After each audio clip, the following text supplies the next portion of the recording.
என் அன்பு உறவுகள் அனைவருக்கும் வணக்கம். இந்த வீடியோ பதிவில் நம்ம பார்க்க இருக்கிறது சனி மகா பிரதோஷம் 18/10/2025 சனிக்கிழமை நமக்கு சனி மகா பிரதோஷம் வருதுங்க. தவற விடாதீங்க.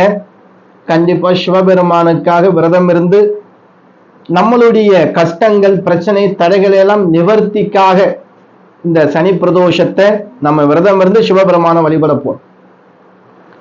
சிவபெருமானை எப்படி வழிபட வேண்டும், இந்த சனி பிரதோஷம் விரத முறைகள் எப்படி இருக்க வேண்டும், சனி பிரதோஷம் விரதம் இருந்தால் என்னென்ன பலன் கிடைக்கும், எந்த நேரத்தில் சிவபெருமான வழிபடணும், சிவபெருமானுக்கு அபிஷேகத்திற்கு இந்த சனி பிரதோஷம் நாள்ல என்ன பொருள் வாங்கி கொடுத்தால் என்ன பலன் நமக்கு கிடைக்கும், என்ன நிவேதானம் கொடுக்கலாம், என்ன தானம் செய்யலாம், எந்த நாமத்தை படிக்கலாம், இப்படினும் விரதம் இருந்தா எக்கச்சக்கமான கேள்விகள் நம்ம மனசுல இருந்து எழும்பிக்கிட்டே இருக்கும். சனி மகா பிரதோஷம் இல்லையா, வருடத்துல வரக்கூடிய மகா பிரதோஷம். இந்த பிரதோஷ நாள்ல சிவபெருமான தரிசனம் செஞ்சாலே நம்மளுடைய பாவங்கள் எல்லாம் ஒளிஞ்சிடும் அப்படின்னு சொல்லப்படுது. அப்ப விரதம் இருந்து சிவபெருமானுக்காக இந்த சனி பிரதோஷத்தை சிவபெருமானுக்காகவே நம்மளை அந்த ஒரு நாள் முழுவதும் நம்ம சிவபெருமான்கிட்ட அர்ப்பணிச்சுட்டு, சிவபெருமானே அப்பனே நீ தான் எனக்கு, உன்னை விட்டா எனக்கு வேற யாரும் இல்லை அப்படின்னும் சிவபெருமான் காலை பிடிச்சுக்கிறலாமே. எவ்வளவு கஷ்டம் இருக்கு இல்லையா, எவ்வளவு பிரச்சனைகள் இருக்கு இல்லையா, இந்த மகா சனி பிரதோஷம் அதையெல்லாம் நிவர்த்தி செய்யும் அல்லவா. அந்த நம்பிக்கையோடு சிவபெருமானுக்காக இந்த விரதத்தை கடைபிடிக்கலாம். சரி, விரதங்கள் யாரெல்லாம் இருக்கலாம், யாரெல்லாம் விரதங்கள் இருக்கக்கூடாது அப்படிங்கிறத ஒரு முறை நம்ம பார்த்துடலாம். வயதானவர்கள், மருந்து மாத்திரை, எனக்கு பிபி சுகரு பிரஷர்லாம் இருக்கு, மருந்து மாத்திரை எடுக்கிறோம் அப்படிங்கிறவங்களும், கர்ப்ப ஸ்திரீகளும், குழந்தைக்கு பால் கொடுக்கக்கூடிய தாய்மார்களும் விரதத்தை நீங்க ஃபாலோ பண்ண வேணாம். விரதங்கள் இருங்க, விரதங்கிற பேர்ல பட்னியா இருக்காதீங்க. ஏன்னா இவர்கள்லாம் நல்ல உணவு எடுத்துக்கொள்ள வேண்டும், சரியான நேரத்திற்கு உறங்க வேண்டும். நீங்கள் நமச்சிவாய மந்திரம் சொன்னாலே போதுமே, பஞ்சாட்சர மந்திரத்தை, ஓம் நம சிவாயங்கிற மந்திரத்தை நீங்க அவ்வப்போது எப்பெல்லாம் நேரம் இருக்கிறதோ அந்த நேரங்கள்ல சிவபெருமான மனசுல நினைச்சு சொல்லிகிட்டே இருங்க, போதுமான விஷயம். அதன் பிறகு மாலை 4:30 மணியிலிருந்து 6 மணிக்குள்ளாக பிரதோஷ காலம். முடிஞ்சால் சிவபெருமான் ஆலயம் இருந்துச்சு, இல்லை உங்க ஊர்ல ஆலயத்துல சிவபெருமான் சன்னதினா பூஜைகள் நடக்கும், இந்த நேரத்துலதான் நடக்கும். அப்படிப்பட்ட இந்த நேரங்கள்ல போய் முடிஞ்ச நீங்க கலந்துட்டு 2 வில்வைகளை வாங்கி நீங்க உங்க பேர்ல அர்ச்சனை பண்ணிட்டு, முடிஞ்சால் அபிஷேகத்திற்கு பொருளும் நீங்க வாங்கி கொடுக்கலாம். சரிங்க, இதை தவிர்த்து எனக்கு உடல்ல பலம் இருக்கு, நான் விரதம் இருக்க முடியும், அப்பனுக்காக இருக்க முடியும் அப்படிங்கிறவங்க காலையில விடிய காலம் வரை சூரிய உதயத்திற்கு முன்பாக எழுந்து குளிச்சிருங்க, நீராட வேண்டும். குளிர்ந்த நீரில் நீராட வேண்டும். ரொம்ப குளிர்ச்சியா இருக்கு அப்படின்னா கொஞ்சமா சூடு பண்ணிக்கிறங்க தண்ணியை. ஏன்னா ரொம்ப குளிர்ச்சியான தண்ணி ஊற்றி திரும்பி உடம்பு சரியில்லைனாலும் ரொம்ப கஷ்டம். உங்க உடம்புக்கு ஏற்றவாறு எந்த தண்ணி செட் ஆகுமோ அதை நீங்க எடுத்துக்கிறங்க. அப்படி நீங்க குளிச்ச பிறகு உங்க வீட்டில் இருக்கக்கூடிய பூஜை அறையில விளக்கு கொளுத்தி வச்சுக்கிறங்க. வாசனையான புஷ்பங்கள் இருந்தா அங்கே உள்ள பூஜைகள் உள்ள சாமிகளுக்கு சாத்திட்டு வழிபடுங்க. எல்லா சாமியும் வழிபட்ட பிறகு கற்பூர தீபம் காட்டுங்க. ஏதாவது ஒரு நிவேதான பொருள், ஒரு பழமாவது வச்சு நிவேதானம் கொடுத்த பிறகு ஒரு 10 நிமிடம் இல்ல 15 நிமிடம் இல்ல 27 நிமிடம் ஓம் நமசிவாயங்கிற மந்திரத்தை சொல்லு. லிங்காஷ்டகம் படிங்க, பிரம்ம முராரி லிங்காஷ்டகம் ரொம்ப விசேஷம். லிங்காஷ்டகம் படிங்க, ரொம்ப நல்லது. எவ்வளவோ விசேஷமான சிவபெருமானுடைய நாமங்கள் எல்லாம் இருக்கிறது. நமச்சிவாய மந்திரத்தை சொல்லுங்க, அதுவே போதுமான விஷயம்.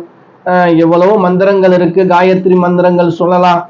இப்படி புராணங்கள், புராணங்கள் கதைகள் கேளுங்க. இப்படி கேட்டுக்கொண்டே இந்த நேரத்தை நீங்கள் கடந்து கொண்டே வர வேண்டும். எந்த நேரத்தை? காலையில 6 மணிலிருந்து மாலை 6 மணி வரைக்கும். இல்ல பிரதோஷ நேரம் 4:30 to 6. இந்த நேரத்துல நீங்க சிவபெருமானுக்கு முன்பு அமர்ந்து அங்கு நடக்கக்கூடிய அபிஷேகம் ஆராதனைகளை பார்த்து சிவபெருமானிடத்திலே உங்க மனசை நினைச்ச பிரார்த்தனைகள் எல்லாம் சொல்லி வழிபட்டால் நல்ல காரியம் ரொம்ப நடக்கும்.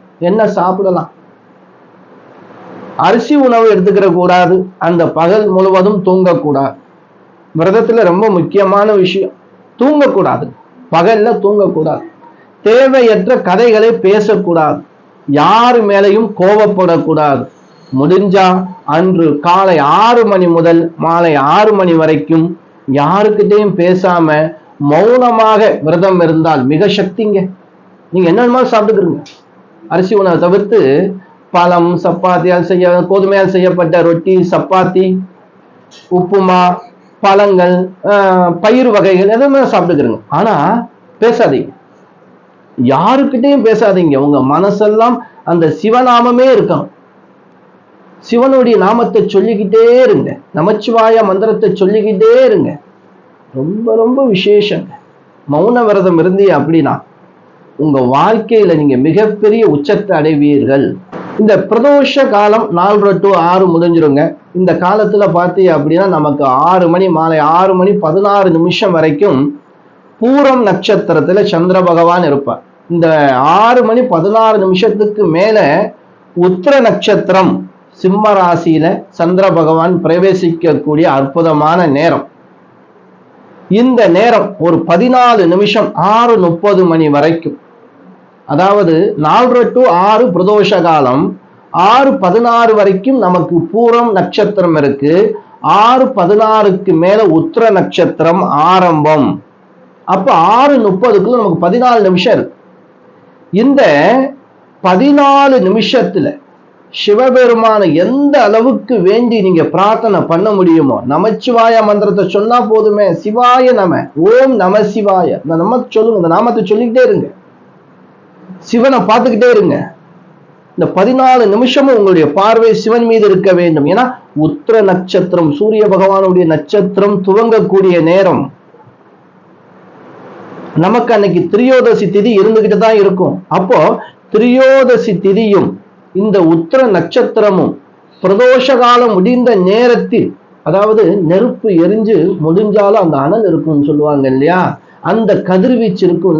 அந்த கதிர்வீச்சு நேரத்துல உங்களுடைய பிரார்த்தனையை வேண்டி, அப்பனே சிவபெருமானே, எனக்கு இந்த தடைகள் எல்லாம் இருக்கு, இந்த குறைகள் எல்லாம் இருக்கு, இதெல்லாம் எனக்கு நிவர்த்தி பண்ணி கொடு அப்படின்னு மனசார வேண்டி பிரார்த்தனை பண்ணு. உங்களுடைய பிரார்த்தனை 100% நிறைவேறுங்க. இதை மட்டும் ஞாபகத்துல வச்சுக்கிறோங்க. மாலை 6:16 இருந்து 6:30 மணி வரைக்கும் நமக்கு உத்திர நட்சத்திரம் ஆரம்பிச்சு போயிட்டு இருக்கிறது, திரியோதசி திதி இருக்கிறது. இப்படி நேரங்கள்ல சிவபெருமானை கண் இமைக்காமல் நீங்க பாருங்க, முடிஞ்ச வரைக்கும் பாருங்க, பார்த்துட்டு உங்க பிரார்த்தனையை சொல்லுங்க. பிரார்த்தனையை நீங்க சொல்லி பாருங்க, உங்க காரியம் 100% வெற்றி பெறும். சரி, அபிஷேகத்திற்கு என்ன பொருள் வாங்கி கொடுக்கலாம்? பால், பசும்பால், பசும் தயிர், பஞ்சாமிர்தம் அபிஷேகம் செய்யலாம், தேன், சுத்தமான தேன் அபிஷேகம் செய்யலாம், வெல்வத்தால அர்ச்சனை பண்ணுங்க, வெண்பொங்கல், தயிர் சாதம் நிவேதானத்துக்கு கொடுங்க. இப்படியெல்லாம் செய்து அன்று முழுவதும் பசியோடு இருப்பவர்களுக்கு அன்னம் கொடுங்க, சாப்பாடு வாங்கி கொடுங்க. காலையில டிஃபன் வாங்கி கொடுக்கலாம், அன்று நாள் முழுவதும் மதியம் உணவு வாங்கி கொடுக்கலாம். பசியோடு இருப்பவர்களுக்கு நீங்க வரல பொட்டணத்தை வாங்கி கொடுத்துட்டு நீங்க வரல வந்துட்டு அவங்க சாப்பிட்றாங்களா இல்லையா அவங்களுக்கு தெரியாது, அவங்களை கூட்டிட்டு போய் உட்கார வச்சு சாப்பாடு கொடுங்க. இல்லைன்னா பொட்டணம் வாங்கி கொடுத்தீங்கன்னா அவங்களை அங்களுக்குள்ள சாப்பிட வச்சு தண்ணி பாட்டிலோட கொடுங்க, வாட்டர் பாட்டிலோட கொடுங்க, சாப்பிட சொல்லுங்க. நீங்களும் ஏழை எளிய மக்களுக்கு தானங்கள் செய்தால் மிகப்பெரிய புண்ணியத்தை சேர்க்கும் இந்த பிரபஞ்ச சக்தி உங்களுக்காக காத்துக்கிட்டு இருக்குங்க. இந்த பிரதோஷத்தை தவற விடாதீங்க. அருமையான சனி மகா பிரதோஷம். சிவபெருமான ஆத்மார்த்தமா மனசார வழிபட்டால் போதும்.